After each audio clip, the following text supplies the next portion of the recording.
পড়ে গেছে। এই বালতি সেখান থেকে কিভাবে বিনা মাধ্যমে উঠালো, এটা কেমনে করলো তিনি বুঝতে পারলেন না, তার মাথা ধরে না। অনেক চিন্তা ভাবনা, অনেক গবেষণা করার পরে বুঝতে পেরেছে আসলে এটা সাধারণ দুনিয়ার কোন মানুষের দ্বারা সম্ভব নয়। মনে হয় যেন চেহারায় সুরতে বলে তিনি একজন অবশ্যই একজন সত্য নবী, সত্য ব্যক্তি, সঠিক মানুষ। ইহুদি এটা অনুভব করেন। একটা চাকুয়ানি বাগান থেকে যে হাত দিয়ে আমার নবীজির গালের মধ্যে চর মেরেছে, ওই হাতটাকে চাকু দিয়া কেটে দ্বিখণ্ডিত করে টুকরা করে হাতটা মাটির মধ্যে নিক্ষেপ করে ফেলে দেয়। বলল, যে হাত দিয়ে আমি একজন সৎ মানুষের গালের মধ্যে চর মেরেছি, ওই হাত নিয়ে আমি মরতে চাই না, কেটে দিলাম, বিচার করে ফেললাম।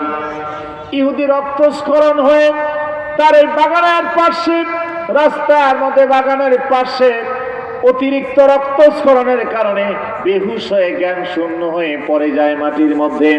ঠিক এমন একটা অবস্থার মধ্যে পাশে দিয়ে একদল ব্যবসায়ী যায়, বণিক দল যায়। তারা ভেবেছে কোনো না কোনো ডাকাত হয়তো মনে হয় তার উপর আক্রমণ করে তাকে এভাবে তাকে রক্তাক্ত করে গেছে। তারা তার মাথার মধ্যে পানি এনে মাথায় পানি ঢাললো।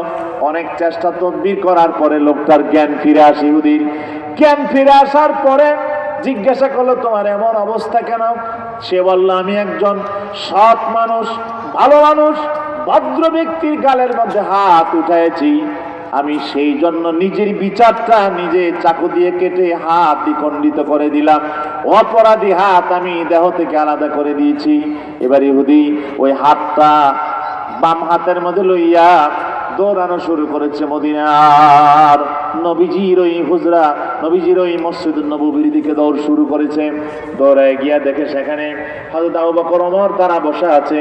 জিজ্ঞাসা করলেন যে, আপনাদের কি চিনেন এই প্রজাতির এই চেহারার কাঠিনের একজন মানুষ কি চিনেন?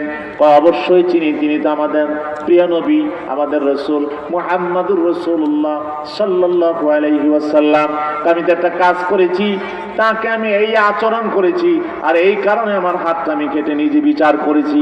বলার পরে এবার ওই হযরত আবু বকর রাদিয়াল্লাহু তাআলা আনহু বললেন, তুমি এখন কি চাও, কেন আসছো?